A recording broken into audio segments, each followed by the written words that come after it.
officials na talagang talamak ang pagnanakaw. Diba? Pero sabi ko nga, mas maganda na rin na sinabi ni Pangulo yon dahil for the record, in history of the Republic of the Philippines, kauna-unahan po si Pangulong Bongbong Marcos. Tandaan nyo ito maikwekwento nyo ito sa mga magiging apo nyo. Kasi after ni Pangulong Bongbong Marcos, wala na tayong Bongbong Marcos ulit na hahawak sa atin at magpapatakbo ng Pilipinas. Tandaan nyo yan. Isa lang ang Bongbong Marcos na mauupo sa Pilipinas. Maipapaalala nyo sa inyong mga anak, sa inyong mga apo, na ito ang presidente na lumaban sa sindikato na korupsyon dito sa bansang Pilipinas. Kauna-unahan po yan, mga kababayan. You know, I have it on good information that yung announcement na ginawa, yung statement na ginawa ni ex-congressman Saldico, na nagbintang siya na 100 billion, sinasabi niya na utos daw ng Pangulo na isingin sa BICAM. Yan i-discuss na sa mga hindi pa nakapanood nito, eto na yon. I-discuss na po yung 100 billion insertion na sinasabi ni Saldico. Okay, dito na matitimbog itong mga DDS, pakulo ng mga DDS na to. Dito na masisiwalat yung kabalbalan ng mga Duterte, mga kababayan. Yung desperate move ng mga Duterte para maiupo si Sara. Kasi nga, sabi ko sa podcast namin, 'di ba? Sabi ko nga dun sa podcast namin, dun sa The Big Five. Ang sabi ko, 'di ba, nung nandun ako sa taas, sabi ko, ano na ito hindi na lumang senaryo itong issue kay Pangulo. Dahil hirap na hirap sila. Ang dami nila, imagine sa sindikato, ilan silang bumabakbak kay PBBM. Mag-isa lang po si PBBM, mga kababayan. Ang kakampi lang ng ating mahal na Pangulo rito, ang taong bayan na naniniwala sa kanya. Real talk yan. Dahil hindi na alam ni Pangulo kung sino ang traitor or sino ang sasaksak sa kanya. Patalikod. Totoo ito, real talk. Dahil sa lawak ng sindikatong binangga niya. Dahil sa laki ng sindikatong kinalaban ng ating mahal na Pangulo. Sindikato ito, tandaan nyo, mga kababayan, napakalaking sindikato nito. Mafia ito. Your Honor and I both know that the 100 billion, and we went over, I know both of us went through the list independently or separately. And you and I agree na totoo yung listahan ng 100 billion pesos. Talaga nasingit sa BICAM. But yung sinasabi ni Saldico on social media as posted, na nag-deliver siya ng 25 billion representing the 25% commission di umano para kay Presidente, that I will attest na hindi totoo. Ayan mismo si Senator Pingnang nagsabi na hindi totoo. Bakit hindi totoo, Senator? Sige. Yun talaga absolutely untrue or false. Untrue or completely false. Why? Because last Sunday, I received a call from the camp of former Undersecretary Roberto Bernardo. Ang sinasabi niya, noong nakita niya si Saldico sa social media na nagsasabing merong 100 billion di umano inutos ng Pangulo na isingit sa BICAM, napag-alaman ko from Undersecretary Bernardo na may mga tao sa Malacanang, not the President, not authorized by the President, who misrepresented him. I will name some of them. Undersecretary Adrian Bersamin. He name-dropped the President, making Saldico believe na utos ng Pangulo na ipasok sa BICAM yung insertions na 100 billion. Now, Yusek Traigib Olaybar. Ayan. Eto mga kababayan yung nabanggit po ni Senator Ping Lacson, nag-resign na po para po hindi na makasagabal pa sa gagawing investigasyon. Dahil pati sila kasama na sa pag-iimbestigahan ng ating mahal na Pangulo. Pinapaimbestigahan na po yan, no? Kasi grabe, no? Grabe talaga kasinungaling ng mga Duterte, no? Grabe talaga kasinungaling ng mga partido ng mga Duterte. Ginamit talaga nila si pangalan nito, Zaldico, para idiin ang ating mahal na Pangulo. Pero nung naimbestigahan mismo ni Senator Ping Lacson, eto na mga kababayan, lumabas ang katotohanan na walang katotohanan yung sinasabi ni Zaldico. Para lang talaga makapagpropaganda sila. Kasi nga, alam nila, due to public demand yan Yung issue na yan, due to public demand yan. Demand na demand sa publiko yan. Yung flood control project na yan, yung mga ghost project na yan, alam natin yan. Pagka narinig natin, issue flood control project, interesting, di ba? Kaya sinamantala na nila yon. Ituro mo na ang mastermind dyan, si ganito, si BBM na ID mo dyan. Para mapalit. Pero wala pa rin nangyari mga kababayan, palsipikado pa rin. Ang dami pa ring butas nung statement ni Zaldico dahil ang daling imbestigahan mga kababayan ko. Di ba Senator Ping? Sige po, tuloy tayo Senator Ping ha.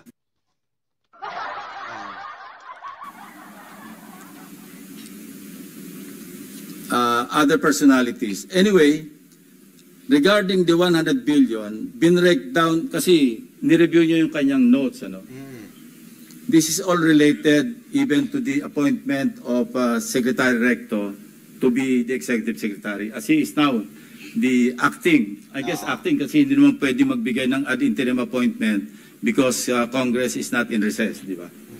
So, okay. Anyway, ang sabi niya sa akin, hindi po totoo yan, Mr. Senator. Kasi ang breakdown ng 100 billion, 81 billion, yun yung na-assign sa DPWH. Yung 29 billion, other agencies. Hindi niya alam. Out of the 81 billion or out of the 100 billion, yung sa 81 billion, 52 billion, siya ang personal na nag-handle. Ako po nag-handle nun. Nasa notes niya, ito yung kanyang table, binigay niya ako ng kopya. 51.01, I think almost 52 billion. Anyway, so 52 billion, yun yung personal hinandle niya. And talagang sabi niya, nagatid ako ng pera as kickback. But not to the President, but to Yusek Olaybar. And sabi niya, ang pagkaalam niya, kasama si Yusek Adrian Bersamin. 8 billion pesos, Mr. President. In at least 10 deliveries. The modus that yung arrangement nila is, may tigisa silang armor van. May armor van si Yusek Olaybar, may armor van siya, magpapark sa basement ng Diamond Hotel, darating yung van driven by Olaybar, and possibly, sabi niya, hindi siya sigurado, and possibly, along with Adrian Bersamin. Bakante yung armor van, ipapark, idadrive yung isang van na puno ng pera. Ranging from 800 million hanggang 2 billion. Umabot ng 2 billion only because sometime in March, yung kanyang date na sinasabi from, I think, March hanggang April, yung delivery. Very good nga raw siya, sabi ni Yusek Olaybar, kasi nakakapag-deliver.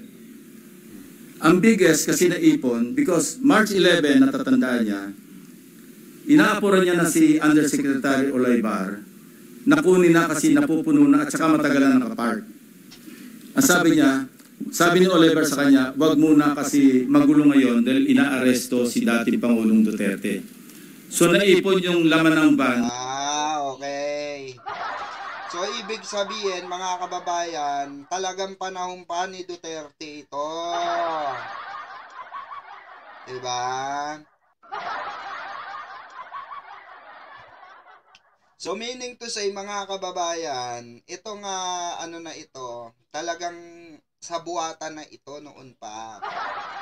Nangyayari na. Oh, grabing sindikato, no, mga kababayan ko, no? Grabe ang sabuatan talaga rito, no? Pero pakinggan pa rin natin si Senator. Sabi niya, mga 2 billion pesos. That was the single largest or biggest delivery that he made. Grabe. To Olaybar. Kung saan napunta, hindi natin alam. But personally, he knows or he knew that, kasi personally, nagpapalit sila, amounting to 8 billion pesos. 1 billion, he delivered to Secretary Bonoan. So that's 9 billion. Yung 8 billion was representative of 16% of the 81 billion or 82 billion. Ang usapan daw nila initially was 15%, Mr. President. Tumawad pa raw ng 1% si Olaybar, pero suspecha niya, natatawa raw siya dahil para sa sarili na lang ni Olaybar yung additional 1%. Kaya mabot siya ng 16%. 1 billion to Secretary Bonoan. Siya mismo nagbigay. So he was asking for my advice. Ang sabi ko sa kanya, can you put it in your own handwriting? And I'll see to it that it will reach the President. Isipan mo. But I took notes. When he was narrating what he was about to write down, I was taking notes together with my 2 lawyers. He was also with his lawyer. So, and that happened. The President received the handwritten narration. No? Ang sabi niya nga rito, eto, meron akong notes dito eh. Sabi niya, last quarter ng 2025, most likely, during the last days of October or early November 2025, 2020, ano to? Last quarter. USEC Trigib requested for list of projects. Siya nagpiprepare. Of course, along with Yusek Cabral, kasi si Undersecretary Cabral naman, ang tinatas ni Secretary Bonoan, na mag-prepare ng listahan. Ito nga yung awkward, Mr. President, and we want to correct this. Bakit nauna yung funding, saka pa lang maghahanap ng items? Hindi po ba dapat may items na galing sa RDC bago po pondohan? Complete with program report, complete with planning. Pero ito po, nauna pa yung pagpopondo, saka pa lang hahanapan ng items na ililista sa NEP. Remember, bukod pa po ito, dahil ito, gaan na ito eh, BICAM na ito eh. And mind you, even during the NEP, anyway, mamaya ako na itakil yun. Ito yung sinabi niya rito. Ito, sinabi niya na si Trigib Olaybar prevented him from disclosing details on the 52 billion to Secretary Bonoan. Ay pasabi raw, Mr. President. Tapos, sinabihan siya ni Yusek Trigib Olaybar na si Secretary Bonoan asked Executive Secretary Bersamin several times, sino ba magpapacilitate itong 52 billion? Of course, isasama sa BICAM, paano ito release? Sino magpapacilitate? Ang sagot ni ES Bersamin sa kanya, we will take care of it. Sila na naman bahala kung paano ayusin yung 52 billion. Now, I'm not defending the President, Mr. President, but in fairness to him, yung list of projects, yung 100 billion, initially naka-LR lahat yun eh. Pinapatrack ko ngayon sa aking staff kung ilan yung na-release out of the items on FLR or PISARO for issuance of SARO. Hindi pa namin alam. But initially, kasama sa nabito sa 194 billion ng ating Pangulo, 1.15 billion pesos worth of projects. Andito yung listahan ng projects. Nilista rin ng, nakita ng mga staff ko ito, pero may listahan din si Bernardo nito. Kung alam ni Pangulo, at siya nag-utos na mag-insert ng 100 billion sa GAA, sa BICAM, bakit niya ibibito? Yan din ang observation ni Your Honor, diba? Sabi niya. Yun, tama. Diba? Yung doon pa lang mga kababayan, butas na agad si saldi ko eh. Diba? doon pa lang mga kababayan, falsipikado na agad yung statement ni Zaldico. Totoo naman, bakit ibibito ng Pangulo natin kung nag-insert pala ang ating mahal na Pangulo? Diba? Oh, dapat direkta sa kanya yun. Bakit pa ibibito ni Pangulo yun?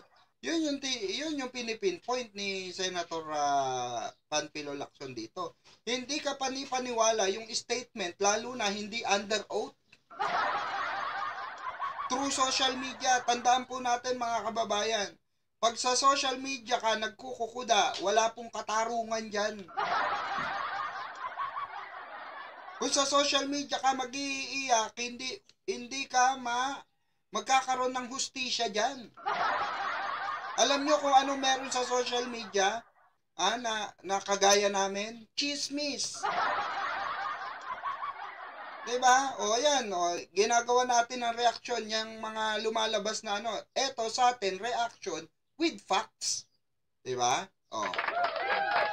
Na naaayon sa balita, hindi lang basta chismis. Pero yung kukuda ka, nang wala kang basihan, yun yung tinasabi natin.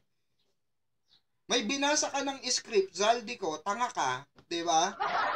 Wala ka palang inilatag na ebidensya. Wala ka pang inilatag na black and white. Basta na lang sinabi mo. Madaling magsabi, kahit ako sabihin ko rito, ay wala na po, namayapa na po si Digong. Naging abo na po sa ICC, sa DAIC. Oh. Kahit ako kaya kong sabihin yun through social media. Fake news nga lang ako. Diba? Magiging fake news nga lang ako. At ganun din yung statement ni Zaldico. Fake news. Kasi bakit? Naglabas ka ng statement mo, wala kang basis. Yun yung sinasabi. Buti pa to si Senator Ping, habang nagsasalita siya dyan sa session, meron siyang mga datos dyan. May hawak siyang datos. Meron siyang, meron siyang hawak na hindi falsipikado. Because you also examined. While you were examining respecting the 2025 GAA, we were also busy inspecting. Now, hindi naman tayo po nag-coordinate, but our findings are practically the same. Oh. It's the same, Mr. President. Same. Yeah, ito yung tatlong items na nabito. Zaldico list vetoed items. GAA Volume 1C, page 849. Construction of cruise port and facilities package, Puerto Princesa City. 250 million. 800, page 822. Construction of multipurpose building, Government Center, Barangay Gadani, Tayum, Abra. Page 322, construction of riverbank structure including irrigation system, integration of Longpolo River at Sitio Lawaan, upstream, right side, Mall Cebu, package 3, 100 million. Total 1.15. Kung gusto kasi ng iba, paniwalaan natin na sa Pangulo ang nag-utos mag-insert. But it doesn't make sense to me, Mr. President. That's why I'm trying to explain this to our colleagues and to the members of the DBCC family para maliwanagan naman natin, and in the presence of the media, maliwanagan naman natin na hindi kasama ang Pangulo. Kasi, yan, common sense. Siya nag-utos, ibibito niya. Siya nag-utos, i-FLR niya. Correct. Diba? Doon palang bistado na sila Panis, no? Panis. Bistado sila ni Senator Ping Lacson dito, mga kababayan.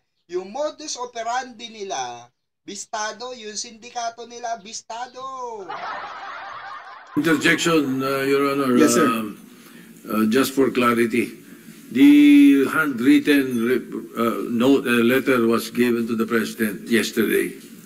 I think Monday, Mr. President. Yesterday.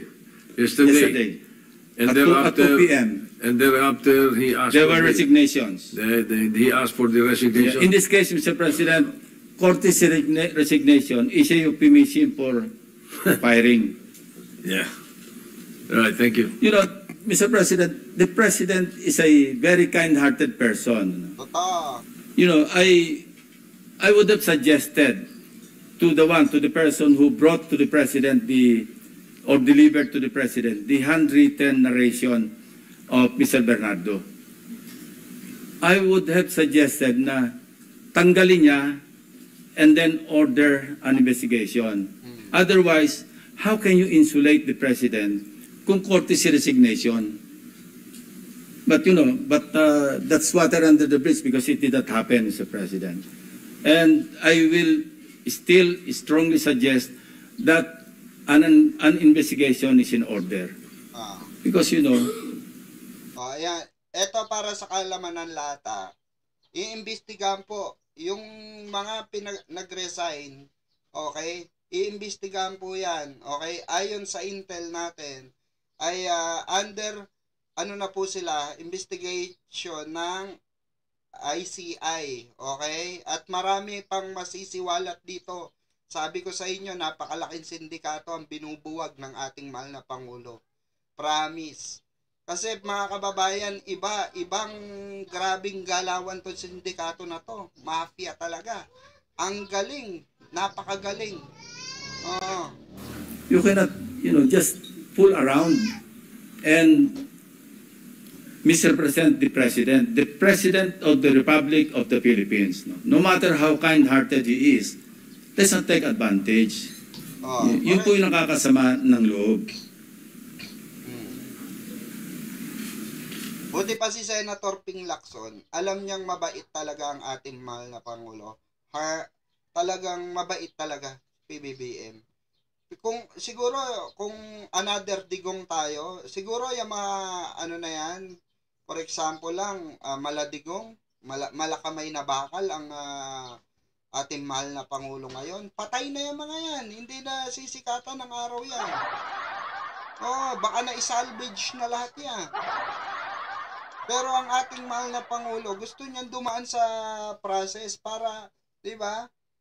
Kaya itong mga nakakulong na to, kung sinong uupong presidente, pagkaalyado nila ang naupong presidente, maniwala kayo, laya lahat yan. Palalayain ulit yan, maniwala kayo.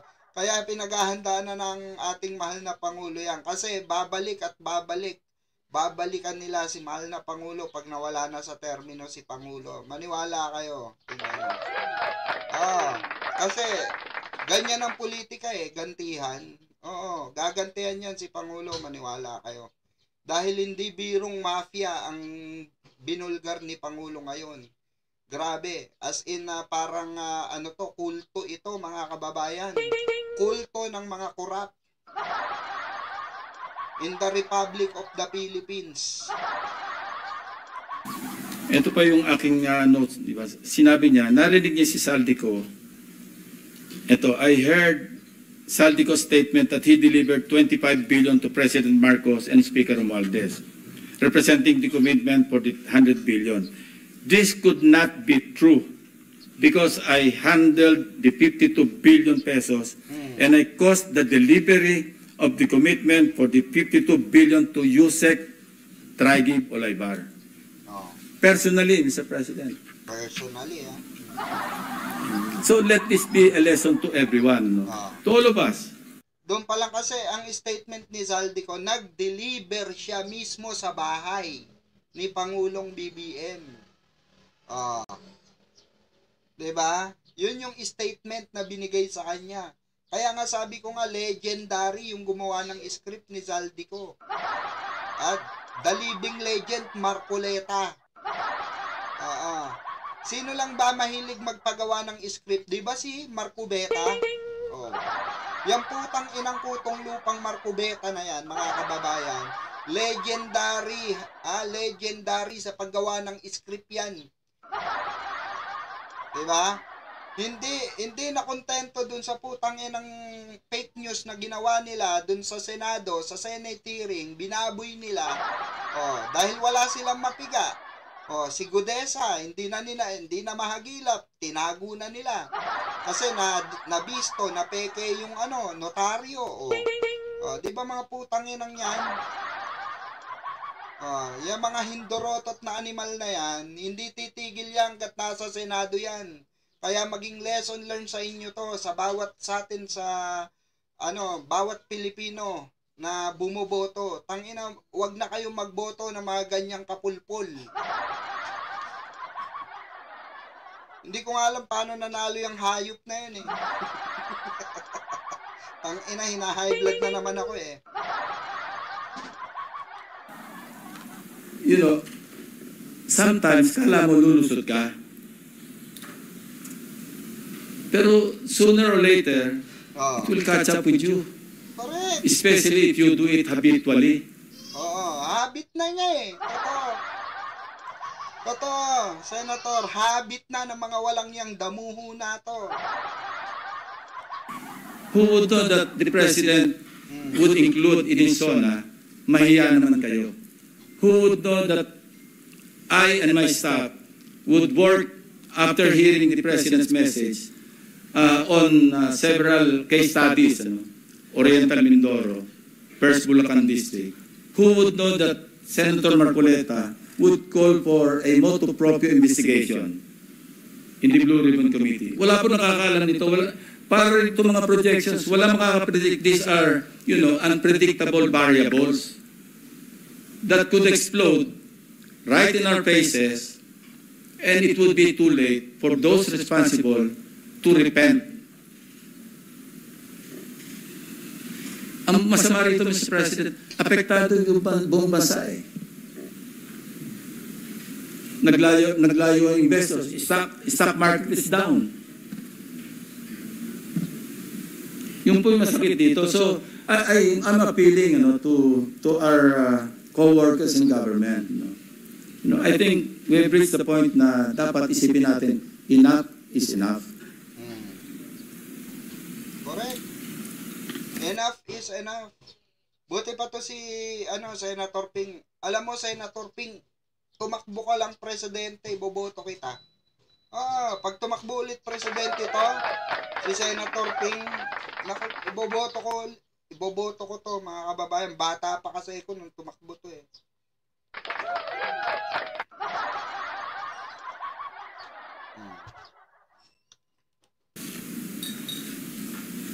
I think I have made myself clear, Mr. President, that, there are persons responsible. And ngayon, back to the NEP. I don't want to steer the proverbial hornet's nest.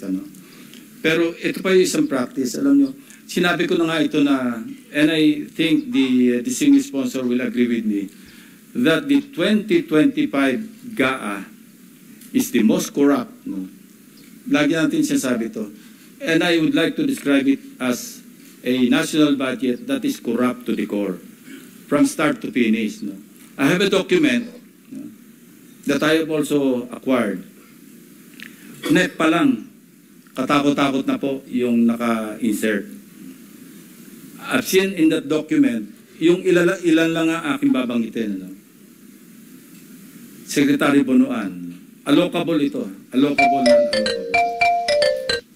SMB Batch 1, SMB Batch 2. SMB is Secretary Manuel Bonoan. Batch 2, Batch 3. Ang binanggit lang ni Yusek Bernardo, meron siyang 5 billion a year for 3 years kay Secretary Bonoan. Kaya nagkwenta kami ni Senator Kiko Pangilinan, di ba? Na 15 times 15 kasi 15%. That's 2.25 billion. I discovered in that document, aside from SMB, meron pang SMB Batch 1, I think 18.5 billion. Then there's another SMB Batch 2. Basta ang total, 25.5 billion. He's not even a legislator, Mr. President. And many more. Nakalagay, House Leadership, 143.5 billion. Of course, we also learned from the hearings na sa NEP pa lang, pag napasok, may 10% eh. And that's new to us because hindi natin alam ito. Nalaman lang natin ito sa mga hearings eh. Now, 143.5 billion. Mag-advance ng 10%. Magkano nawala sa Kabanang Bayan? 14.5 3.5% write-off. Nagagaling sa mga contractors. So why would the contractors advance that much kung hindi sila siguradong sila yung mangungontrata? Correct. Correct. Kasi luto na. Luto na eh. Diba? Luto na nila. Kaya sabi nga nako, yan sa mga ano na yan, sa mga ano na yan, dapat hindi na private sector ang humahawak niyan. Ibalik na sa ano yan. Ibalik na sa Malacanang ang niyan, 'di ba, budget niyan. Totoo, para mawala ng tignan nyo, mababawasan ng politiko niyan. Baka onti na lang ang tumakbo niyan. Baka wala nang magserbisyo sa bansa natin. Kasi ang aasahan na lang nila, mga kababayan, sahod nila. Mr. President, to think na ito yung nangyayari.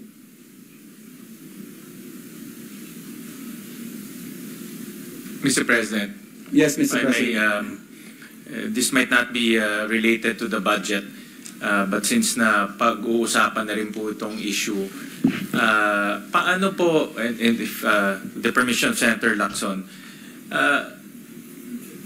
base ho sa inyong kwento ho, sa inyong salaysay, si Yusek Trigiv at si ang PLLO dati, si Adrian Bersamin, nakapag-insert po ng 81 billion in the BICAM.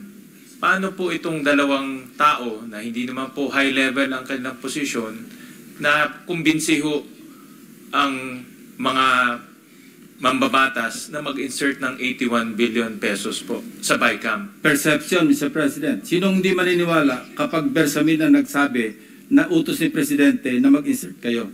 Now, regarding the items, may tulong po yung DPWH. I would assume under Secretary Cabral. Because siya naman talaga yung nagpe-prepare ng list. Siya yung nagko-consolidate to find out baka merong redundancy, merong mga hindi viable, merong repeat projects. Siya lahat yan eh. So ito yung conspiracy, Secretary Bonoan, as far as DPWH. So yung naiiwan ng, kasi 81, so meron pang tayo ina-account na 29 billion. Iba't ibang agencies na raw yun. Probably other departments, other agencies. Kung 81. Right na ho, 19, kung 81, 19. Yeah, 19 billion. Sorry. Sa pagkaalam ko ho sa mga ganitong proseso, marami mo hong nagbabantay. Andiyan po yung House, andiyan yung Senate, andiyan yung DBM. At 81 billion at BICAM ho, napakalaking... 100 billion, Mr. President. 100 billion. 81, sa DPWH lang. Correct. Yun. Yung 100 billion at BICAM, napakalaking movement po ang mangyayari. Bakit ho hindi i-report ho ito? Mr. President, that's why I laud your effort na maging transparent hanggang BICAM.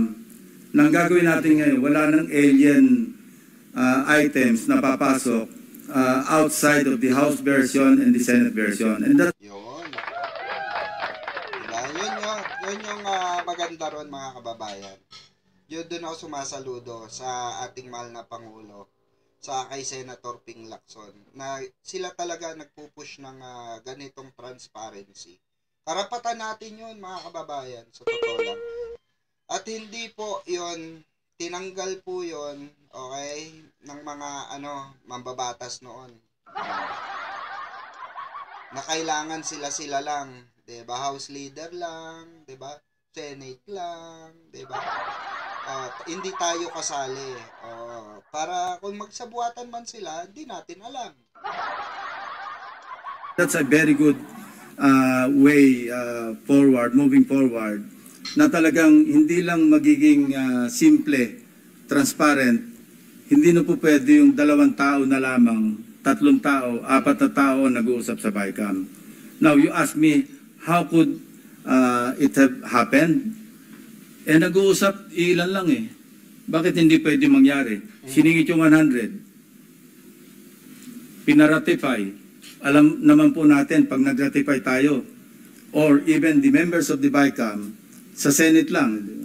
Sa kapal noong ating pinipirmahan, page by page or every page, magiging kontrabida kapag inuwi mo pa yung pinapapirmahan sa atin. Mahihiya ka kasi ikaw lang iniintay. Without reading, we would sign. But times are different now, Mr. President, and we fully trust you because of, what you have done so far. Lahat kami naniniwala na pag pinapirmahan mo sa amin yung BICAM report, assuming na member ako ng Bicameral Conference Committee ng Senate panel, and even the BICAM report for ratification, ako with you there, I will sign it without reading. Correct. But the point is, Mr. President, first, ang gusto ko lang i-emphasize, i-reiterate, wala pong kinalaman ang Pangulo at wala siya natanggap na 25 billion at wala ring delivery si Saldico. Imposible, sabi nga ni Bernardo, imposible siya mag-deliver ng 25% kasi ako yung nag-handle, ako nag-deliver ng 8 billion. Saan kukuha ng 25 billion si Saldico? Yung 81 billion. By the way, yung 29 billion na kasi 81 minus 52, di ba? Yun daw, ang nag-asikaso rin noon, si Tragip Olivar, along with Secretary Bunuan and the others, rumekta na sa mga kontraktor.